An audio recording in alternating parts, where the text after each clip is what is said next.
ಓಂ ಶಾಂತಿ. ನಾವು ನಮ್ಮ ಬದುಕಿನಲ್ಲಿ ನಾವು ಯಾವಾಗಲೂ ಏನನ್ನು ಬಯಸ್ತೀವಿ ಅಂತ ಹೇಳಿದರೆ, ನಾವು ನಮ್ಮ ಜೀವನದಲ್ಲಿ ಯಾವುದೇ ವಿಘ್ನಗಳು ಬರದಿರಲಿ, ನನಗೆ ಆ ಎದುರಿಸುವ ಶಕ್ತಿ ಸಿಗಲಿ ಅಂಥೇಳಿ ನಾವು ಹೇಳ್ತಾ ಇರ್ತೀವಿ. ಅಂದರೆ ಯಶಸ್ಸು ಸಾಧಿಸಬೇಕು ಅಂಥೇಳಿ ನಮ್ಮೆಲ್ಲರ ಆಶೆಯಾಗಿರ್ತದೆ.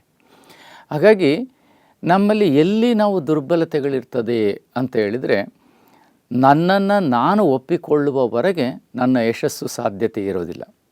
ನಾನು ಹೇಗಿದ್ದೀನಿ, ಯಾವ ಸ್ವರೂಪದಲ್ಲಿದ್ದೀನಿ, ನನ್ನಲ್ಲಿರ್ತಕ್ಕಂತಹ ಸಾಮರ್ಥ್ಯ ಶಕ್ತಿಗಳೇನಿರ್ತದೆ ಅದನ್ನು ನಾನು ಒಪ್ಪಿಕೊಳ್ಬೇಕಾಗ್ತದೆ. First I have to accept myself ಅಂತ ಹೇಳಿಬಿಟ್ಟು, ಅಂದರೆ ಅದಕ್ಕೆ ಸೆಲ್ಫ್ ರೆಸ್ಪೆಕ್ಟ್ ಅಂತೇಳಿ ಕರಿತೀವಿ, ಸ್ವಾಭಿಮಾನ ಅಂತೇಳಿ ಮತ್ತೊಂದು ಅರ್ಥದಲ್ಲಿ ಹೇಳ್ತೀವಿ.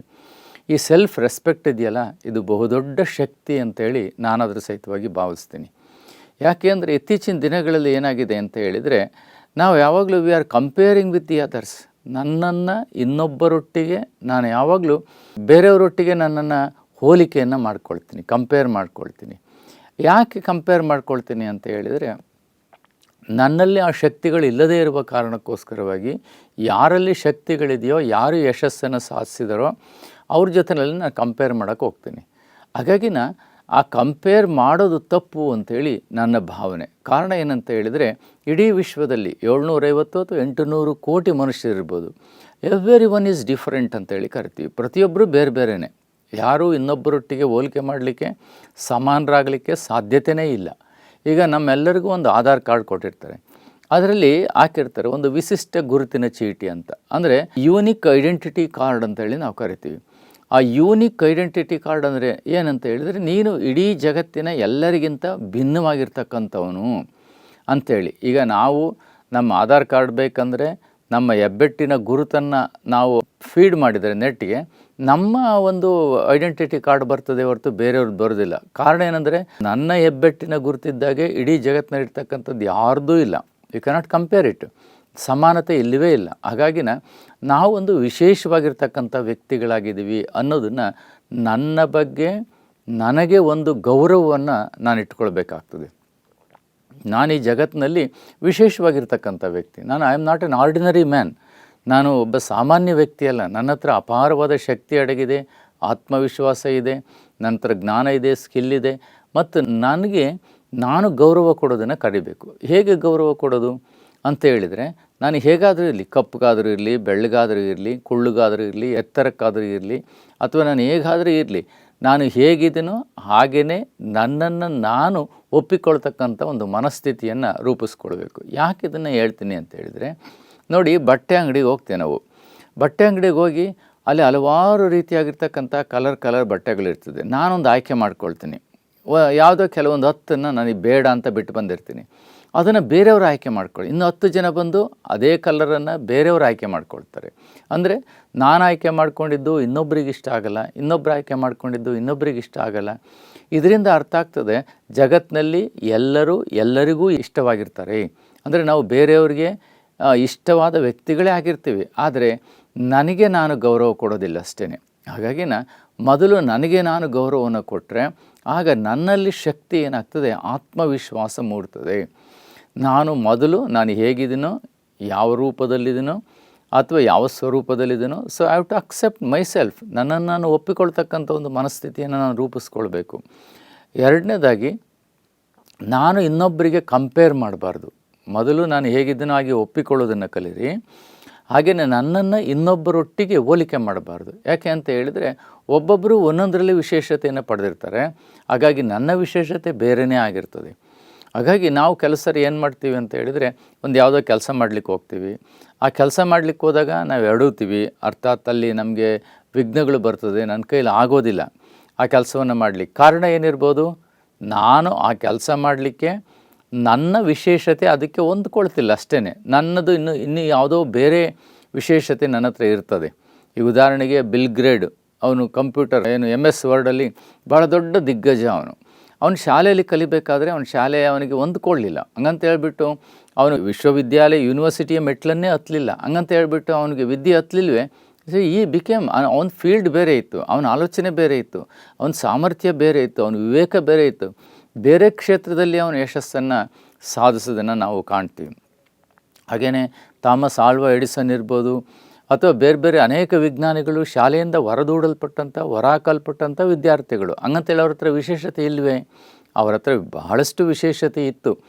ಅದನ್ನು ಬೇರೆ ಕ್ಷೇತ್ರಗಳಲ್ಲಿ ಅವರೇನು ಮಾಡಿದ್ರಂದರೆ ತಮ್ಮೆಲ್ಲ ಶಕ್ತಿ ಸಾಮರ್ಥ್ಯಗಳನ್ನ ಹಾಕಿ ಅದರಲ್ಲಿ ಯಶಸ್ಸನ್ನು ಕಂಡರು. ಹೀಗಾಗಿನ ಒಬ್ಬೊಬ್ಬರು ಒಂದೊಂದು ಕ್ಷೇತ್ರದಲ್ಲಿ ವಿಶೇಷತೆಯನ್ನು ಅವರು ಪಡೆದಿರ್ತಾರೆ.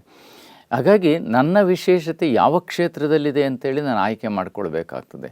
ಸಾಮಾನ್ಯವಾಗಿ ನಿರ್ವಹಣಾ ಶಾಸ್ತ್ರ ಅಂತ ಒಂದಿದೆ. ಆ ನಿರ್ವಹಣಾ ಶಾಸ್ತ್ರದಲ್ಲಿ ಸಾಟ್ ಅನಾಲಿಸಿಸ್ ಅಂತೇಳಿ ಕರಿತೀವಿ, SWOT ಅಂತೇಳಿ ಕರಿತೀವಿ. ಸಾಟ್ ಅನಾಲಿಸಿಸ್ ಅಂತಂದರೆ ನನ್ನ ಸ್ಟ್ರೆಂತ್ ಇರ್ಬೋದು, ನನ್ನ ವೀಕ್ನೆಸ್ ಇರ್ಬೋದು, ನನಗೆ ನನ್ನ ಮುಂದಿರ್ತಕ್ಕಂಥ ಆಯ್ಕೆಗಳಿರ್ಬೋದು, ಅಥವಾ ನನ್ನ ಮುಂದಿರ್ತಕ್ಕಂತಹ ಅಡೆತಡೆಗಳಿರ್ಬೋದು. ಇವನ್ನು ನಾನು ಗುರುತಿಸ್ಕೊಳ್ಬೇಕು ಮೊದಲು.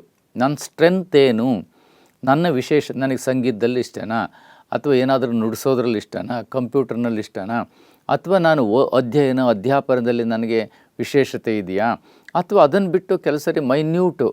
ಉದಾಹರಣೆಗೆ ಹೇಳೋದಾದರೆ, ಒಬ್ಬ IAS ಆಫೀಸರ್ ಕಾರಲ್ಲಿ ಹೋಗ್ತಿದ್ದಾನೆ ಅಂತ ತಿಳ್ಕೊಳ್ಳಿ. ಅವ್ನ ಕಾರ್ ಕೆಟ್ಟೋಗ್ತದೆ. ನಾನು IAS ಆಫೀಸರ್ ಇದ್ದಾನೆ ಅಂತೇಳಿ ಅವ್ನ ಕಾರನ್ನು ನೀನು ರೆಡಿಯಾಗು ಅಂದರೆ ರೆಡಿ ಆಗ್ತದಾ? ಇಲ್ಲ. ಅದಕ್ಕೆ ಮೆಕ್ಯಾನಿಕ್ಕೇ ಬರಬೇಕು. ಅದಕ್ಕೆ ಸಂಬಂಧಪಟ್ಟಂತಹ ಕೌಶಲ್ಯವನ್ನು ಹೊಂದಿರತಕ್ಕಂತಹ, ಕಾರನ್ನು ರಿಪೇರಿ ಮಾಡ್ತಕ್ಕಂತಹ ಕ್ಷಮತೆಯನ್ನು ಹೊಂದಿರತಕ್ಕಂಥವರೇ ಬರಬೇಕಾಗ್ತದೆ. ಅವನು ಒಬ್ಬ ಸಾಮಾನ್ಯ ಇರ್ಬೋದು, ಮೆಕ್ಯಾನಿಕ್ ಒಬ್ಬ ಸಾಮಾನ್ಯ ವ್ಯಕ್ತಿ ಇರ್ಬೋದು, ಬಟ್ ಅವನ ವಿಶೇಷತೆ ಅದು. ಅವನು ಬಂದು ರಿಪೇರಿ ಮಾಡಿಕೊಟ್ರೆ ಆಗ IAS ಆಫೀಸರ್ ಹೋಗ್ಲಿಕ್ಕೆ ಸಾಧ್ಯ. ಹಾಗಾಗಿ IAS ಆಫೀಸರ್ ಅವನ ಕ್ಷೇತ್ರದಲ್ಲಿ ಅವನಿಗೆ ವಿಶೇಷವಾಗಿರ್ತಕ್ಕಂಥ ಜ್ಞಾನ ಇದೆ. ಮೆಕ್ಯಾನಿಕ್ಕಿಗೆ ಅವನಿಗೆ ಆ ಕ್ಷೇತ್ರದಲ್ಲಿ ವಿಶೇಷವಾಗಿರ್ತಕ್ಕಂಥ ಜ್ಞಾನ ಇದೆ. ನಿಮಗೆ ಇನ್ನೊಂದು ದೃಷ್ಟಾಂತವನ್ನು ಕೊಡೋದಾದರೆ, ಒಂದು ದೊಡ್ಡ ಫ್ಯಾಕ್ಟ್ರಿ, ಆ ಫ್ಯಾಕ್ಟ್ರಿಯಲ್ಲಿ ಭಾಳಷ್ಟು ಜನ ಇಂಜಿನಿಯರ್ಸ್ ಕೆಲಸ ಮಾಡ್ತಿದ್ದಾರೆ. ಕೆಲವರು IITಯಲ್ಲಿ ಇಂಜಿನಿಯರಿಂಗ್ ಪದವಿಯನ್ನು ಪಡೆದು ಬಂದಿರೋರು ಇದ್ದಾರೆ.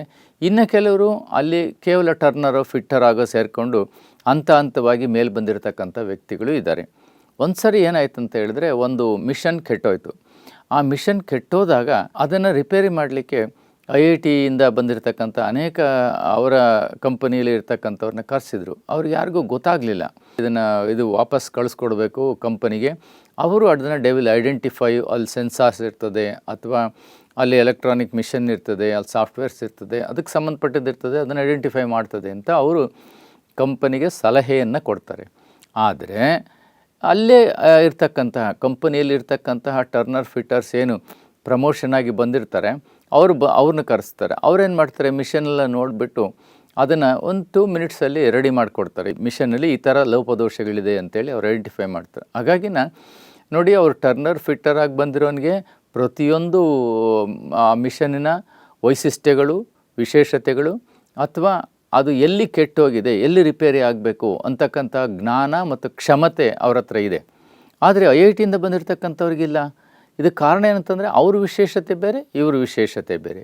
ಹಾಗಾಗಿ ಇದನ್ನು ತಿಳ್ಕೊಳ್ಬೇಕು ನಾವು. ಜಗತ್ತಿನಲ್ಲಿ ಪ್ರತಿಯೊಬ್ಬರೂ ತನ್ನದೇ ಆಗಿರ್ತಕ್ಕಂಥ ವಿಶೇಷತೆಯನ್ನು ಹೊಂದಿರ್ತಾರೆ. ಹಾಗೆಯೇ ಈ ಜಗತ್ತಿನಲ್ಲಿ ನನ್ನದೇನೋ ವಿಶೇಷತೆ ಇದೆ.